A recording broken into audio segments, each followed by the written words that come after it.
성경 본문의 주인공처럼 나오는 베드로는 벳세다 사람으로 가버나움에서 고기잡이를 하면서 평생을 살아온 어부였습니다. 그는 결혼도 하고 장모님을 모시고 사는 그러한 어부였습니다. 그의 동생이 안드레였는데 베드로보다 먼저 예수님을 믿고 따라서 제자가 되었습니다. 그런데 베드로가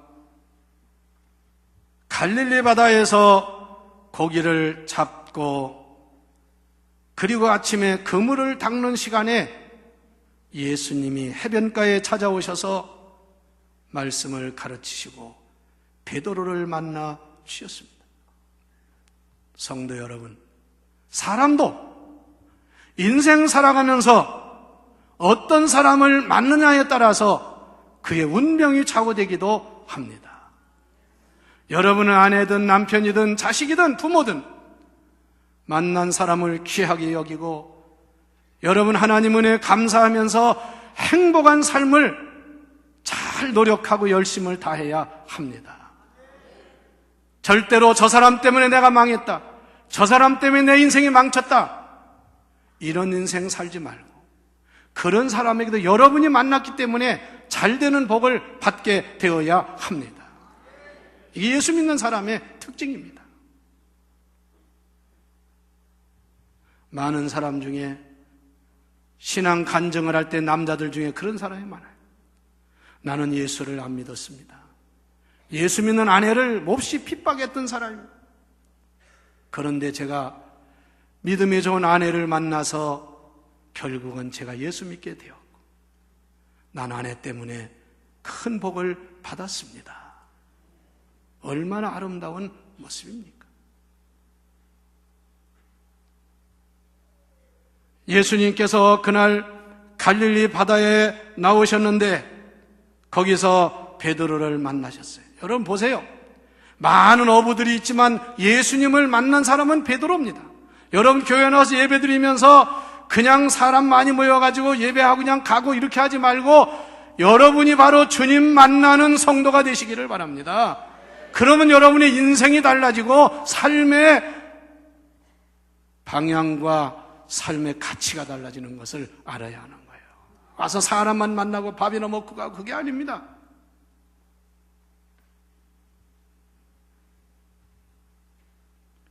예수님을 만나서 3년간 주님을 따라다닌 베드로는 우리 세상 역사에, 기독교 역사에 가장 위대한 인물이 되었어요.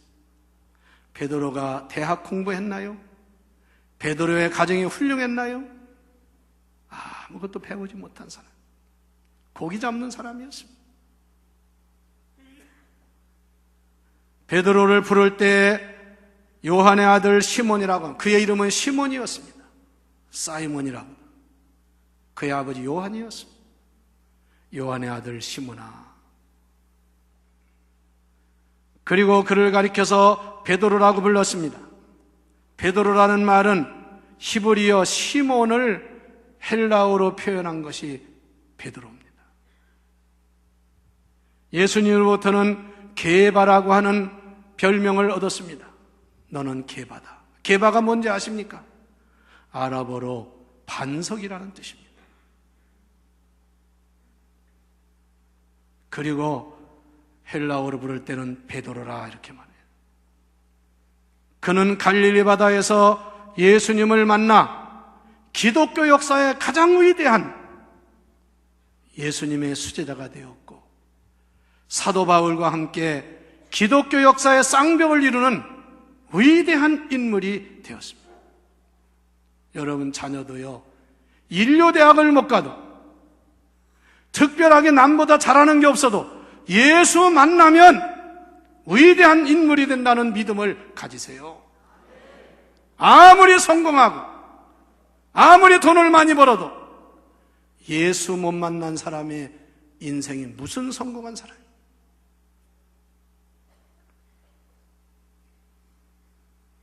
그는 예수님을 따라다니면서 한 번도 실패하는 사람이 아닙니다. 예수님께서 십자가를 지시겠다고 하니까 제일 앞장서서 주님, 그래서는 안 됩니다. 그럴 수가 없습니다. 예수님께서 그를 향해서 아주 험한 소리를 하셨습니다. 사탄아, 내 뒤로 물러가라. 너는 하나님의 일은 생각하지 않고 사람의 일만 생각하는구나. 제가 무슨 말씀을 하는데 용서하고 들으세요. 장로님이 그렇게 하면 안 됩니다. 그러면 제가 그를 향해서 사탄아 물러가라 이렇게 했다면 아마 가만히 있을 장로님이 없을 거예요. 우리 교회 장로님은 점잖으니까 그래도 참을지 모르지만 어떻게 사람을 향해 사탄아 물러가라. 그러나 그것은 예수님은 베드로가 사탄이라는 말이 아니에요. 내 속에 역사하는 사탄을 물리친.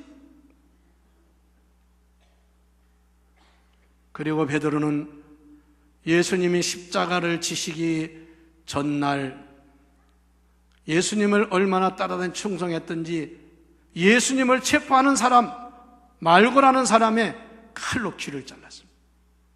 그걸 보면 베드로가 칼도 잘 쓰는 사람이에요.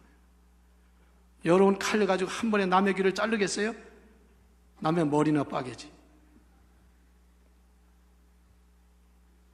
그리고 주님이 십자가에 달리시는 날 죽어도 저는 주님을 배반하지 않습니다. 너희들이 다 나를 떠나게 될 것이다. 아닙니다. 세상 사람 다 버려도 저는 주님을 버리지 않습니다. 그런데 진짜 예수님이 십자가 질 때는 베드로가 주님을 부인했습니다. 내가 오늘 밤 닭 울기 전 3번 나를 부인할 것이다. 예수님 십자가에 졌는데 정말 베드로가 3번 예수님을 부인했습니다. 마지막 부인이 주님이 십자가에 달리시고 그 아래 사람들이 불을 펴놓고 마치 죽은 새 그 상갓집에 화토불을 펴놓듯이 불을 피고 거기서 이렇게 앉아있는데 거기 베드로가 멀찍이 있다 거기에 갔다가 어느 계집 아이가 바로 이 사람도 예수님을 저 예수라는 사람을 따라다닌 사람이에요. 그 일당 중에 하나라고. 그때 이 베드로가 손사래를 하면서 나는 아니라고. 나는 그분을 알지도 못한다. 제가 지금 헛소리한다. 그 순간에 닭이 3번 울었습니다. 그래서 전설에 의하면 베드로는 새벽에 닭이 울 때마다 일어나서 회개하는 기도를 했다는 거죠. 베드로는 로마 기독교 박해가 가장 심하던 때에 로마 성에서 복음을 전하는데 예수 믿는 사람을 다 죽이려고 합니다. 씨를 말리려고 해요. 그래서 성도들이 베드로 사도에게 사도님만은 여기를 피해야 됩니다. 우리와 다 같이 죽으면 기독교가 어떻게 되겠습니까? 빨리 로마 성을 피해 나가셔서 기독교 복음을 전하십시오. 그래서 베드로가 로마 성을 막 빠져나오는데 거기서 예수님을 만났어요. 너무나 놀랐습니다. 그래서 그가 물었습니다. 주님, 어디로 가십니까? 그 유명한 코바디스라는 용어입니다. 라틴어로 코바디스, 어디로 가십니까? 도미네, 주님, 코바디스 도미네. 예수님 말씀하십니다. 내가 피하여 나오는 로마 성에 내가 다시 들어간다. 베드로가 즉시 회개하고 다시 발길을 돌이켜서 로마 성에 들어가서 체포되어서 저 베드로도 예수처럼 십자가에 달려 죽여라. 결국은 십자가 처형을 받게 되었어요. 그때 베드로는 이렇게 처형하는 사람에게 간청했습니다. 나는 예수님을 3번이나 부인하고 죽음이 두려워서 로마성을 빠져나가다가 예수님을 만난 사람입니다. 그게 다시 돌아온 사람입니다. 나를 십자가에 못 박되 예수님처럼 십자가에 못 박지 말고 그보다 더 어려운 나를 거꾸로 십자가에 못 박으시오. 그래서 베드로를 거꾸로 된 십자가에다가 못을 박아서 처형을 했습니다. 몇 배 더 힘든 죽음입니다. 피가 아래로 쏟아지게 되고. 그래서 베드로의 십자가는 예수님 십자가처럼 아니라 십자가를 거꾸로 세우는 그 십자가입니다. 천주교회 안에 가면 십자가, 베드로 십자가, 안드레 십자가, 빌립 십자가, 그런 십자가들이 있는데요, 거기 가보면 거꾸로 서 있는 십자가는 베드로의 십자가. 그가 예수님을 만난 것이 갈릴리 바다에서 밤새도록 고기를 잡았는데 그날따라 이상하게 고기가 안 잡힙니다. 그의 어부 생애 속에 한 번도 이런 저녁이 없었는데 그날 저녁에 오늘 성경 말씀처럼 한 마리의 고기도 못 잡았어요. 밤새도록 헛수고를 했다고 했어요. 그리고 새벽 동이 트는 시간에 그물을 손질하고 있었어요. 여러분, 사람은, 일하는 사람들은 하루 일을 끝나면 연장을 챙기잖아요. 목수는 목수 일을 챙기고, 농부는 농구 기구를 챙깁니다. 어부는 마지막 고기를 잡아오면 고기를 꺼낸 다음에는 그물을 다시 깁습니다. 어디 터진 데 없나 물로 깨끗이 닦습니다. 베드로가 그 일을 하고 있었어요. 예수님이 찾아오신 예수님 말씀을 가르치시고 베드로에게 이렇게 말씀했습니다. 성경에는 생략되었지만 이렇게 물었을 겁니다. 너 지난밤에 고기 많이 잡았느냐? 한 마리도 못 잡았습니다. 기분 나쁘겠죠. 예수님 이렇게 말씀합니다. 저 깊은 데로 가서 그물을 던져라. 여러분 같으면 그런 말을 들으면 어떡하겠습니까? 한 예를 들면 저 호수나 아니면 저수지 강에 낚시질을 하는 사람이 있어요. 어떤 데 가보면 나는 낚시질 해도 얼마나 잡았나 보잖아요. 고기가 많이 잡힌 사람도 있고 보니까 한 마리도 없는 사람이 있어. 그 사람한테 가가지고 선생님 여기는 안 잡히니까요 저기 가서 잡으세요. 그러면 그 사람이 뭐라고 할까요? 그렇잖아도 기분 나쁜데 아마 야단을 할 거예요. 예수님이 무슨 그 갈릴리 바다 어부도 아니고 예수님이 무슨 고기 잡는 걸 잘하는 분도 아닌데 저 깊은 데 가서 그물을 던지라고 할 때 베드로의 마음이 기분이 좋았겠어요? 그런데 한 가지 걸 배워야 됩니다. 베드로가 이렇게 대답을 했습니다. 밤이 맞도록 밤새도록 수고했으나 고기 한 마리를 잡지 못했지만 다 같이 선생님의, 크게 해봐요, 선생님의 말씀에 의지하여 내가 그물을 던지리이다. 할렐루야. 그 말의 의미는 내가 평생 어부를 하면서 이 갈릴리 바다는 어디에 고기가 많은 것 잘 알고 있지만 지난번에 한 마리도 못 잡았지만 선생님이 말씀하시니 한번 던져 보겠나이다. 그 얘기는 내 생각은 안 되는 일이지만 그렇게 하도 말씀하시니까 제가 한번 해보겠습니다. 성도 여러분, 예수님은 밤새도록 허탕을 치고 허탈에 있는 베드로를 찾아온 것처럼 여러분의 인생에 어두움이 다가온 어려운 현장에 직접 찾아오시는 주님심을 믿으시기를 바랍니다.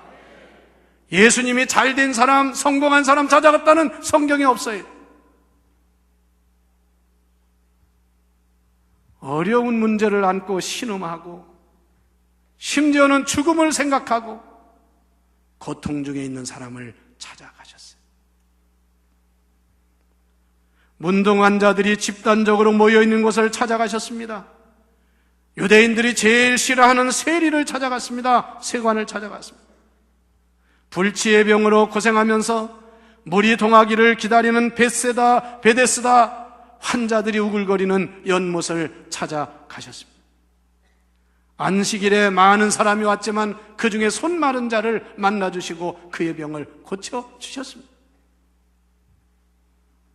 사랑하는 애 아들을 잃고 상여디를 따라가면서 울고 있는 나인성 과부를 찾아가셨습니다. 가정의 호주와 같은 가장 귀한 오라버니 나사로를 잃고 죽음을 당한 나사로를 무덤에 장사를 지낸 마리아와 막달라에게 찾아가셨습니다. 세리장 삭개오를 찾아가셨습니다. 성도 여러분, 주님은 지금도 이렇게 여러분이 어려울 때 밤새도록 수고하였으나 헛수고를 했을 자리에, 아니면 지금도 어려운 문제를 가지고 신음하는 여러분에게 여러분을 찾아오시는 예수님을 만나는 성도가 되시기를 바랍니다. 사람만 찾지 말고 주님을 만나는 길에 생명의 길, 삶의 길이 있음을 믿으십시오. 내가 곧 길이요 진리요 생명이라고 그랬습니다. 자꾸 사람만 찾아다니지 말고 주님을 만나는 성도가 되십시오.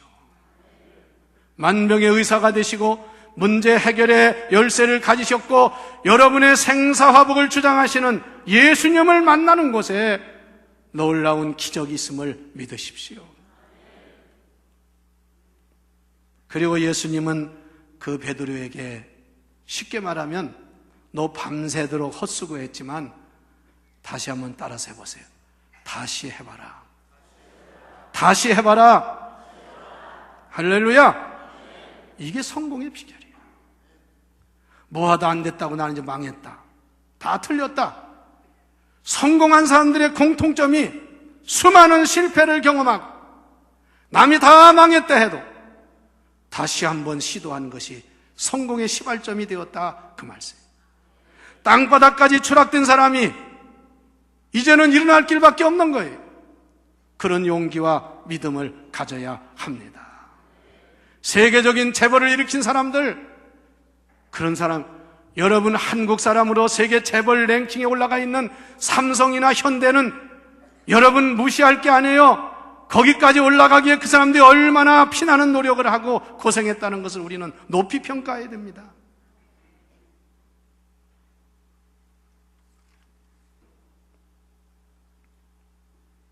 자동차 발명 마찬가지. 비행기를 누가 발명했습니까? 예? 라이트 형제, 목사님 아들입니다. 새가 날아다니고 잠자리가 날아다니는데 사람도 날아다니는 비행기를 만들 수 없을까? 한두 번 실패한 게 아닙니다. 연을 날려보고 별 방법을 다 하면서 결국은 비행기를 만들어가지고 오늘날 세계를 누비는 비행기가 된 거예요. 왜 여러분 실패하고 앉아 있습니까?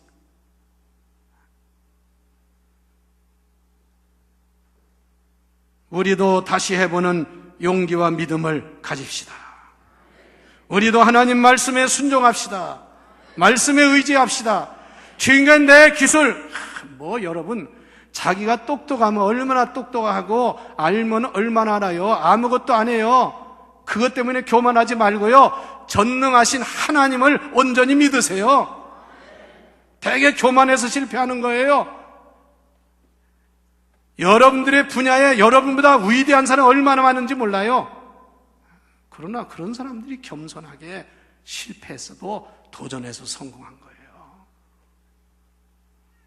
시대를 잘못 만났어? 아닙니다.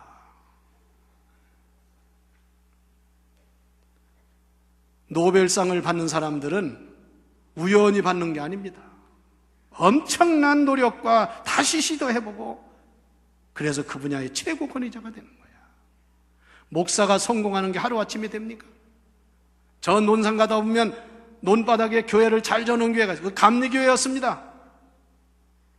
어느 돈 많은 아버지가 자기 아들 목회하는 사람에게 돈 들여서 예배당을 잘 줘줬어요. 결국은 목회 실패하고 그 교회 팔았습니다. 누가 교회 져준다고 성공하는 게 아니에요. 성도 여러분, 우리도 온전히 하나님 말씀을 의지하고 말씀을 따라서 순종하는 믿음을 가집시다. 38년 중풍병으로 고생하고 누워있는 사람에게 예수님이 말씀하시기를 내 자리를 들고 일어나 가라. 얼마든지 핑계할 수 있어. 제가 38년을 누워있는 사람입니다. 발 하나 움직일 수 없습니다. 그럼 저보고 걸어가라고 농담하시는 겁니까? 아닙니다. 예수님 말씀이 떨어지자 일어나기를 힘쓰더니 일어나서 자기를 가지고 데려온 자리를 들고 일어나 걸어간 줄 믿으세요. 문둥한 자에게 너희들 가서 제사장의 몸을 보이라 했을 때 별소리 다 한다고 가는 도중에 나선 줄 믿으세요. 눈먼 사람에게, 보이지도 않는 사람에게 저 실로암에 가서 씻어라. 여보시오, 실로암이 어디 있는지도 지금 아닙니다. 물어 가서 실로암에 가서 진짜 눈을 닦았더니 눈이 떠진 줄 믿으세요. 우리가 전도하는 것도 그래요. 전도하면 미리 아주 겁먹는 사람이 있어요. 전도하자고 하면 또 전도요? 이런 사람 해보지도 않고. 그리고 두 가지 반응이 나타납니다. 그거 해봐도 안 돼요. 나는 교회가 멀어서요, 거기서 전도해봐야 소용없어요. 이게 패배주의자, 믿음이 없는 사람이에요. 전도해봤지만 안 됩니다. 그거 자꾸나 스트레스 주지 마세요. 그게 스트레스입니까? 하나님의 명령의 부탁인 것을 아시기를 바랍니다. 해보지도 않고 맨날 그 소리 하는 사람 한 사람도 듣는 거예요. 그러나 이렇게 말하는 사람, 해도 안 됐지만 또 해보겠습니다. 이번에는 한번 해보겠습니다. 하나님이 그 사람을 쓰시는 줄 믿으세요. 무서워하지 말라. 베드로가 그냥 고기가 잡혀가지고 자기 혼자 그물을 끌어올리지 못하고 저 바닷가에 있는 다른 어부를 청해가지고 고기를 끌어올리는데 세상에 그 배까지 2배가 차고도 넘치는 그런 고기를 잡았다, 그 말씀이에요. 옛날 얘기로 알지 말고 하나님의 기적으로 믿으세요. 그래서 베드로가 예수님 앞에 무릎을 꿇었습니다. 여러분, 하나님 앞에 무릎 꿇을 줄 아는 사람이 돼야 돼. 그 대단하다고 쌩쌩 가리고 아주 교만하고 그냥 머리를 잘라 하고 뭐 무슨 말하면 그냥 아는 척만 하고 그런 사람 써요. 하나님이 기뻐하잖아요. 주여, 나는 죄인이로소이다. 나를 떠나소서. 예수님 말씀하십니다. 무서워하지 말아라. 두려워하지 말라. 이후로는 내가 사람을 취하리라. 너는 지금까지 갈릴리바에서 고기를 잡았지만 이제부터는 사람을 낚는 어부가 되게 하리라. 얼마나 멋있는 축복이야요. 돈벌이만 하던 베드로에게 이제는 사람 살리는 일을 한다고 말입니다. 사람을 구원하는 일을 한다고 말씀해요. 한번 해보세요. 여러분에게 축복이고 여러분에게 기적이 일어납니다. 돈보다 더 중요한 게 사람이에요. 여러분 물건보다 더 중요한 게 사람입니다. 어떤 사람이 자기 집에 아주 갑옷처럼 귀한 그런 도자기가 내려오는데 뭐 팔면 뭐 억대가 간다고 하는데 이 아들이 놀다가 애들 친구 데려가서 놀다가 그냥 잘못해서 도자기가 바싹 깨졌어요. 그랬더니 그냥 화가 나가지고 그 아들 불러가지고 막 야단을 치고 그게 어떤 도자기인지 아냐 이놈아 당장 나가 죽어라 난리를 쳤어요. 그 아들이 나는 도자기만 또 못한 인간이구나. 나가 자살했어. 아들 잃고서 결국은 도자기 잃고 아들 잃었어. 미련한 사람이에요. 너는 도자기보다 몇 배 귀하다. 사랑하는 내 아들아, 괜찮다. 그랬으면 그 아들 크게 성공했을 거 아닙니까? 해보세요. 다시 해보세요. 다시 시작하세요. 거기서부터 역사가 일어납니다. 할렐루야. 기도합시다.